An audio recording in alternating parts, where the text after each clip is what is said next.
Paramashivoham.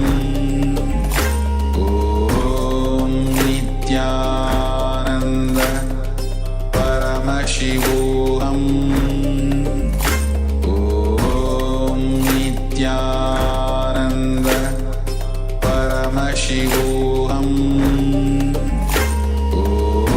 Om Nityananda Paramashivoham.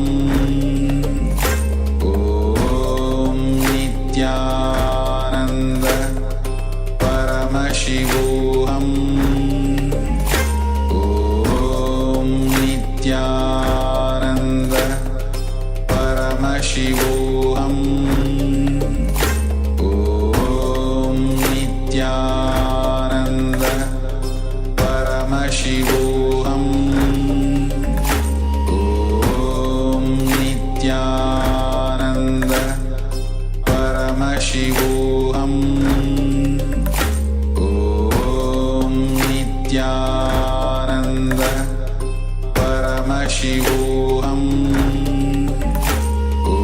Om Nityananda Paramashivoham. Om Nityananda Paramashivoham. Om Nityananda Paramashivoham. Om Nityananda Paramashivoham. Om Nityananda Paramashivoham. Om Nityananda Paramashivoham. Om Nityananda Paramashivoham. Om Nityananda Paramashivoham.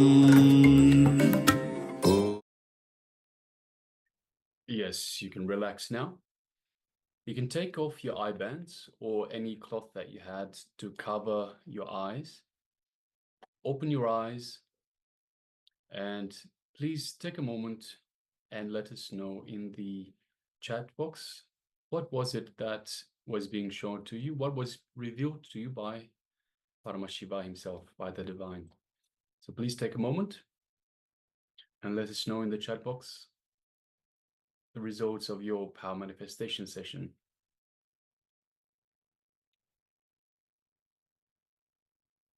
And again, I urge all the participants to please take part in all the power manifestation sessions. It is a measure of your connection to the divine, to the supreme super consciousness that is Paramashiva.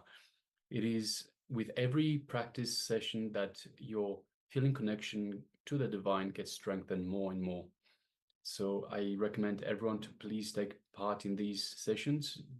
These are very, very important for your development. And as the other Acharya mentioned as well, I'm sorry, I forgot my point.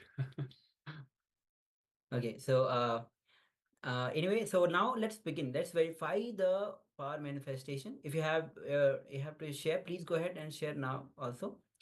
In meanwhile, we'll be sharing the image on a screen so that you can verify the manifestation itself. So, okay, so now let's verify.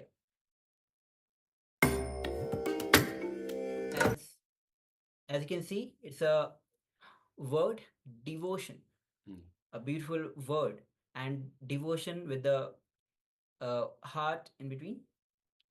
And devotion is Master saying that apple heart is very cute. Yes. And devotion itself is when you are in pure bhakti, when you are in oneness with Paramashiva, devotion arises in you. So if you have manifested this prowess, please go ahead and even anything that you related to it, you saw, even the bhakti word, even the image of any incarnation or the saint or the sages who are whose tradition itself is through devotion. You can go ahead and share that as well. Anything even related. It could also be a color, so it could be white, gray, black, red, anything at all. Yes. So now we'll be entering into the second round of this manifestation. So let's get ready. And I remind everyone that the power manifestation is done by Paramashiva, by the divine himself. So invoke Paramashiva into your third eye. Ask Paramashiva to reveal what is being shown to you. Yes. So I request all the participants to please switch on their cameras, be available in the camera. And because this is the manifestation, this is your manifestation, your connection to Paramashiva. The more and more you manifest, the more and more you get involved, your feeling connection with Bhagwan deepens much more. So the whole science, all the power manifestation is for you, so that you can start manifesting this power. You can engage in these power manifestations, totally involved with total involvement.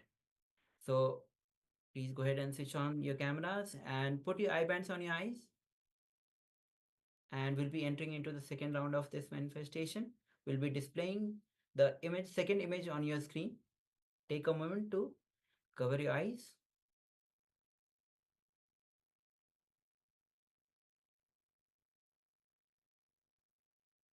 Okay. So let's start with the second round of this manifestation. I'm going to project the image on your screen right now.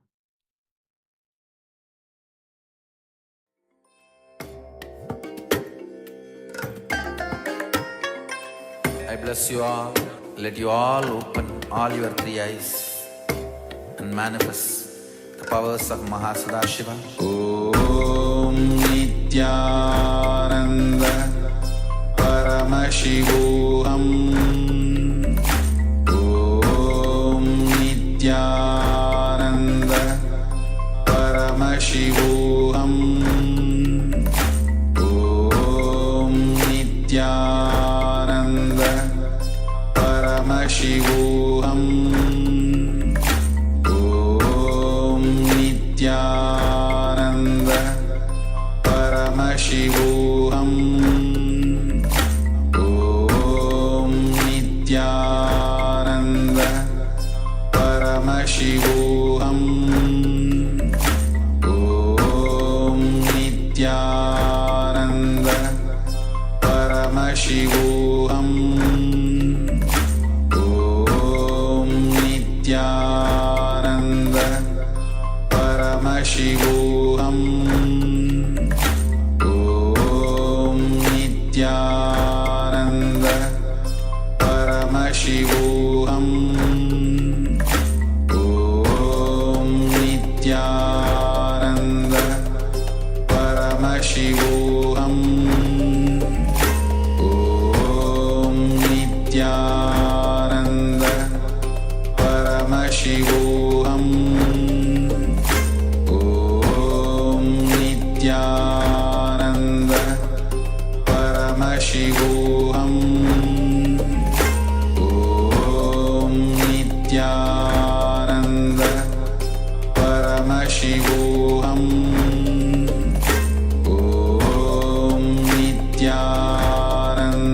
Nityananda Paramashivoham.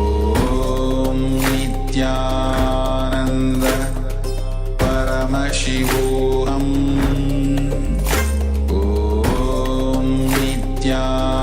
Nityananda Paramashivoham. Om Nityananda Paramashivoham. Om Nityananda Paramashivoham. Om Nityananda Paramashivoham. Om